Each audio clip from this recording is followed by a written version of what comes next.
Assalomu alaykum obunachilar, yaxshimisizlar? Hozir sizlarga ko'rsatib o'tatirgan, reklama qilib o'tatirgan tadbirkorlarimizga qiziq bo'lgan narsa bu xolodilnik bo'ladi. 100 tonnalik xolodilnik sotiladi.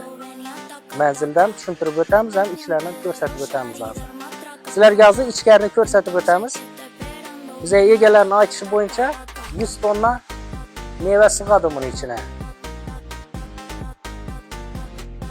Bunun eng qulaylik tarafi ko'chma, xalagan yeringizga ko'chirib qurib qo'yaverasizlar, joy tanlamaydi.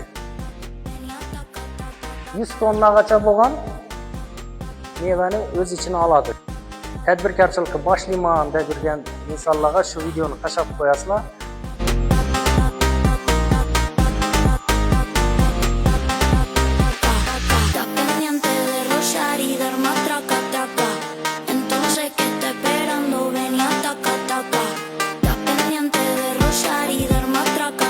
Lekin buni necha katta kichikligini u yerni men tushunib bilan shu uchun tushungan odamlar olib kelib ko'rsatib olaverasizlar. Telefon nomerlarini yozib qoldiramiz.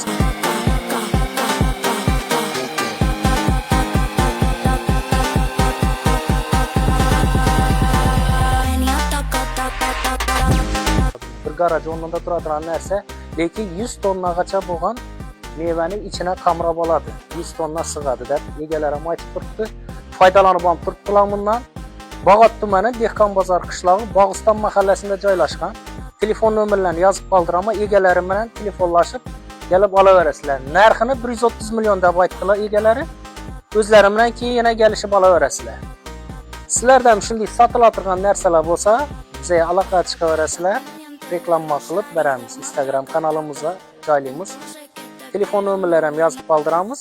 Sizlar ham shunday sotiladigan mashina bo'ladimi, uy bo'ladimi, xolodilnik bo'ladimi, nechik turdagi narsalar bo'lsa, bizlarga aloqa chiqasizlar. Chiroyli qilib reklama qilib joylab beramiz. Kuzatishda davom etinglar.